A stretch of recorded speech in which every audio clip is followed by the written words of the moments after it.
Hey, did you see this the other day? Very exciting. I ask you though? Sorry, sir. I'm done. I'll just ask you super quickly. Your minister said they're going on vacation. No, don't put your hands on me. Don't put your hands on me. Then please. More than any political leader on the face of the earth, Justin Trudeau carefully manages his media appearances. Who's allowed access to him? Who can get into press conferences? Who he'll arrest if they get too close? Who he'll sit down for an interview with? You had your media advance call the RCMP because I was going to ask questions that you didn't want. I wasn't the CBC, I wasn't CTV, I wasn't Global News, so you had to get arrested, so we came out. Following his catastrophic by-election loss in Toronto, the Prime Minister has gone into hiding. He refuses to call a caucus meeting, and his administration is hanging on by a thread. The line is right here. Okay. Sure, thank you. Are you looking for a replacement right now? No, I am absolutely not. I am running in the next election. Are you concerned at all about your poll numbers? No, I am not. What causes you to not be concerned? After reviewing open source information and discerning the whereabouts of Prime Minister Justin Trudeau's plane, we realized he was in hiding in Tofino. The mainstream media was calling it a vacation, but we knew where he was, and we knew that this was the only opportunity we'd have to get questions answered. Mark Collins said that going on a road trip is equivalent to setting the world on fire. You can take a summer fun time vacation where you're locked in a car for 10 consecutive days, nonstop with no bathroom breaks, and the Conservatives have a plan for you to have that summertime fun. And the cost? Give up the future of the planet. You chartered a government jet to here, to Tofino. I'm not going to do the math on how much carbon that burns. Shockingly, we had a 13-minute conversation with the Prime Minister on a beach. The first time, perhaps, in his entire political career, he didn't lean on the police to stop a journalist from doing their job. This full interview is available at thecountersignal.com for newsroom insiders. 13 minutes, unaltered, unedited, conversation with the Prime Minister, asking questions that the CBC would never dare to ask. What shampoo do you use? Do you see any similarities between yourself and Joe Biden's current political situation? No. Please support the work that we are doing by becoming a newsroom insider so that we can do more of this, so that we can ask the questions the mainstream media refuses to, so we can get to the story wherever it is. This story unfolds. You might recognize that young man in the ball cap. He used to work with Rebel News, and he joins us now via Skype from Calgary. I'm talking about Keean Bexte, who now runs the Counter Signal. Well, Keean, I've been excited about this all week since you sort of gave me a little teaser about it a couple of days ago. First of all, I want to tell you I'm a little bit jealous that you came up with the idea, because I love that idea, and to execute it, very adventurous, very entrepreneurial, the best of citizen journalism. I got to say, I was smiling from ear to ear just with the audacity of it. I think the boring, staid, complacent, passive, groupthink Justin Journos of Canada exactly need that kind of dissident journalism you were doing. That's what I think. How was it? What was it like? It was surreal. And I think that was sort of captured in the reaction. People couldn't believe that it had happened. Actually, you'll remember Kathy, one thing she told me when I was starting with Rebel News, that one of the biggest compliments you can get as a journalist is when you reach out to a source you're doing a story on, you call them, and the first thing they say is, "How'd you get this phone number?" It's kind of, a bit of a compliment to any journalist. And when people are shocked that we were able to find exactly where he was on one of the most remote places in the country, it wasn't the most easy thing to do, but it's not, we did it because that was our only option. You'll know as well as I do that we had to sue Justin Trudeau to get into the parliamentary, the election debates back before 2020, and then we had to fight again in 2021 to get back in. He'll arrest us, as he did when I was with Rebel News, when we went to go to one of his pandemic press conferences. He's the one that makes it difficult, and we need to get the answers that our viewers want to hear, so we meet him on a beach. It's a public place. He had his public RCMP with him. It is true that his family was there also. he's on vacation half the time. In fact, I think there was a study that shows he's taken more personal days than any other prime minister on record. I would be more sympathetic to complaints about, oh, you found him on vacation.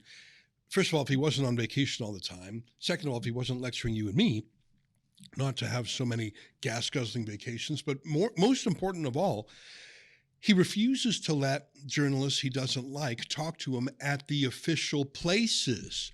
So when I see journalists like Andre Picard of the Globe and Mail, he actually tweeted this. He said that you were stalking. He said, this isn't journalism. This is stalking. Prime Minister Justin Trudeau is confronted during his family holiday by Keean Bexte of Rebel News. Yeah, you know what? There's Andre Picard of the Globe and Mail. Can't even do basic journalism where you're from. Andre Picard can get an audience with Justin Trudeau anytime he wants. It's not one for him to ask skeptical or prickly questions. He can get in to a press conference where Trudeau will read a script and only polite questions are allowed, and Andre Picard might get the occasional scrap fed to him in a leak. So Andre Picard gets his journalism that is regime journalism by every definition. He's on the payroll of the government subsidy. So he gets access to Trudeau because he has accepted the terms that Trudeau offers. Be compliant, be obedient, take the cash, and shut up. What Andre Picard doesn't realize is that journalists like you and Rebel News and about half a dozen others cannot get access, and if we try, we're arrested. That's a great point, and I wanted to grill him on that. That was one of the lines of questions that I asked him.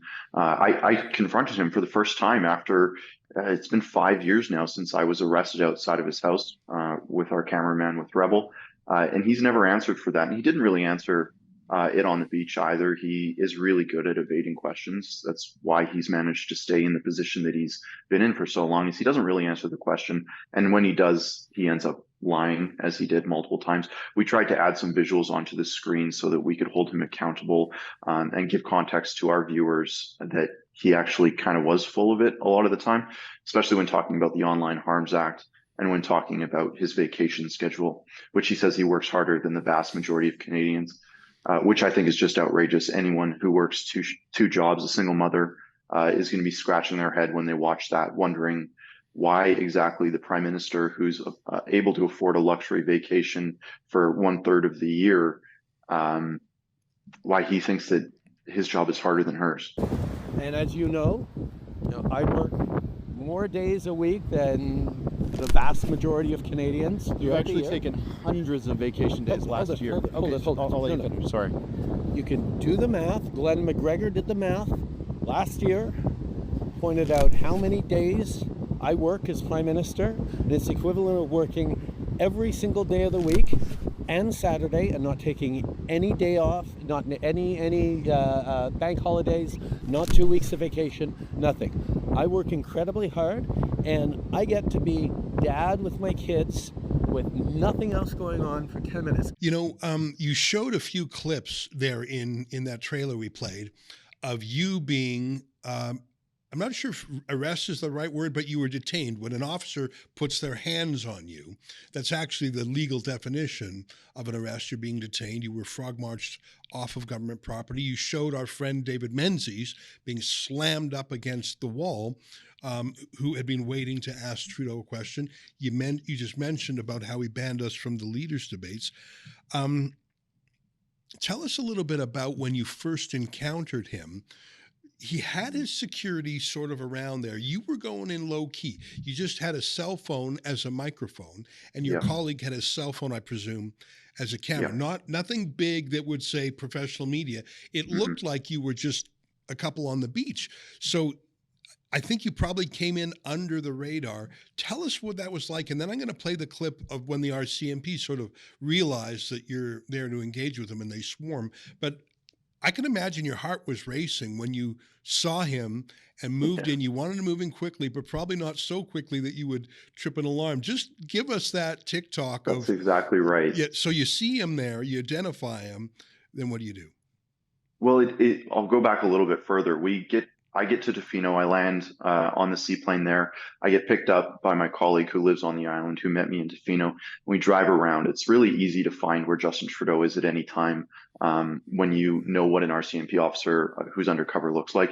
They wear a black vest, they have plaid on, and they usually have sunglasses on. His motorcade was pretty difficult to hide. It was parked in front of a driveway of a house. So we parked our car about a kilometer up the road and then got onto the beach. We were wearing beach clothing. You can see I was wearing shorts there. We brought towels. We looked like we were there to enjoy the beach. And we ended up sitting sort of adjacent to the property for about 2 hours while we wondered, is Trudeau going to go out for dinner tonight? Is he going to come enjoy the sunset? Where are his kids?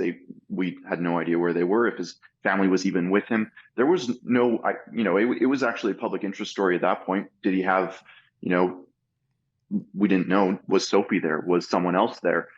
It's all interesting stuff that's definitely in the public interest. And in that moment, we were sort of blind. We didn't even know if he was in the building at the time. And as we were sitting there on some driftwood, we see Trudeau sort of walk out of the back end of the property towards the shore. It was about a 90-second walk, and the RCMP remained on the property. So my team and I, we started walking along the shoreline as slowly as we could so that it didn't raise any sort of suspicions. And then when we got within about 50 meters, we sort of picked up our pace. My heart was pounding, obviously, because how often is a prime minister, a leader of a G7 country, standing with nothing between you, no Terry Guion to body check you out the way, no RCMP to put handcuffs on you. It was just like this moment, everything started going crazy. So we get up to him, and right when we get within about 20 meters of him, the RCMP stand up and they say, "Oh no, we screwed up." They start running, but they're a fair distance away. That beach in Tofino is a very long beach. So we get up to him, and then we start getting into it. I tried to take a selfie with him at the start. It always reduces the tension. And it's actually something that I might not be doing in the future because people don't really get the joke. I do it with Greta Thunberg and Chrystia Freeland and Justin Trudeau and Jagmeet Singh. I do it so that when they say, they condemn something that we do or report on, they say, "Oh, this person is a terrible person, he's a racist," or whatever, and I can say, "Oh, but you took a selfie with me." I just thought it was funny. But anyways, I'm not going to be doing that anymore. We started getting into the questions right away. Did you ask him for a selfie? To know, or you just got straight to the questions? You did. No, I asked him for a selfie. And did he say no. Yes? No, he said no. He said he was on vacation, which I was shocked by. But we cut that out, and we got into the questions pretty much immediately after that. I wanted to know why he wasn't calling a caucus meeting. That was the main question that we had for him. Why was he in hiding? The mainstream media was calling this a vacation, but really it's just sort of a proroguement of his relationship with his caucus. His caucusers are all trying to figure out if they're going to have a job come next October. They're asking him what he is going to change in order to keep them employed. And he's refused. He says he's having a couple calls, but his caucus is huge. He needs to have a caucus meeting. He's refusing to do it, and we wanted to know why.